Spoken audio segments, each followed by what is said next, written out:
Commander Zexthera adjusted her crystalline viewing apparatus as the human vessel approached the neutral research station. The sleek, metallic craft moved with an unsettling grace through the void, its angular design unlike anything in the Galactic Federation's databases. 3 months had passed since first contact, and the Zolonian High Command still struggled to classify these peculiar bipedal creatures from the third planet of a yellow dwarf star. Their biological readings remain concerning, whispered Dr. Velnari, the station's chief xenobiologist. His 6 arms trembled as he manipulated the scanning instruments. Heart rate elevated, adrenaline constantly present in their bloodstream, and those neural patterns. Commander, their brains never truly rest. Zexthera's bioluminescent patches flickered with unease. In her 4 centuries of diplomatic service, she had encountered hundreds of species. The peaceful Andromedan traders with their gift for mathematics. The philosophical Centaurians who spoke only in poetry. The industrious vegan engineers who built cities that floated among gas giants. But humans defied every pattern. The docking bay pressurized with a mechanical hiss.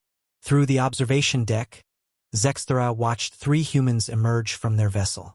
They moved with predatory efficiency, their heads constantly scanning, mapping every exit and potential threat.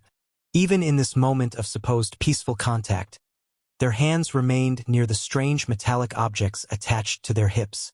Ambassador Sarah Chun introduced herself with what humans called a smile, a disturbing display of bone-white calcium deposits that somehow conveyed friendliness.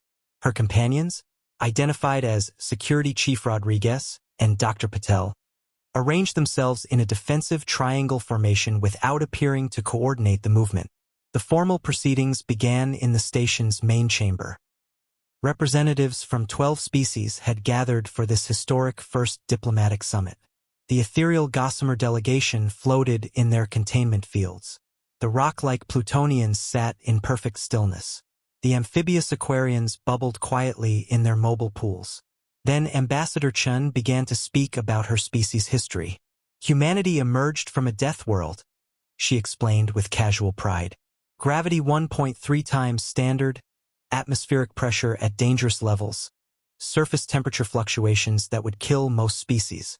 We evolved alongside predators with crushing jaws, venomous stingers, and parasites that could control minds. Dr. Velnari's scanning equipment began registering alarming readings from the other delegates. Fear pheromones, elevated stress indicators, involuntary muscle contractions. We domesticated some of these predators, Chun continued. Wolves that could tear throats, raptors that could strike from the sky. We learned to hunt in packs, to set traps, to wage war across continents.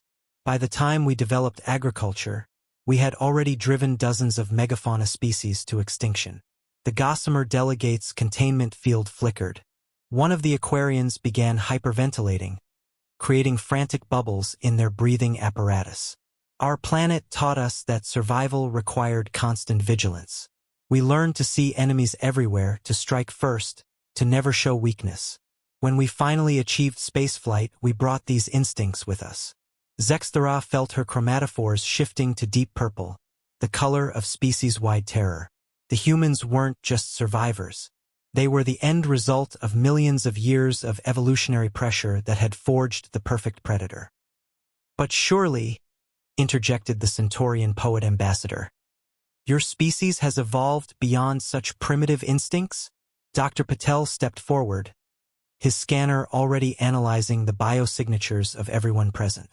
We've learned to channel these instincts constructively, but evolution doesn't disappear in a few thousand years. Every human still carries the capacity for violence that our ancestors needed to climb to the top of Earth's food chain. The chamber fell silent except for the hum of life support systems. Commander Zexthera realized with crystalline clarity that the Galactic Federation had made a terrible miscalculation. They had assumed humanity was just another species seeking peaceful coexistence. Instead, they had invited apex predators to join a community of prey. As the session concluded and security footage was transmitted across the galaxy, a single message flashed through Federation networks. Reconsider all expansion protocols. We are no longer the hunters in this galaxy. The humans smiled their bone-white smiles and prepared for the next phase of their journey among the stars.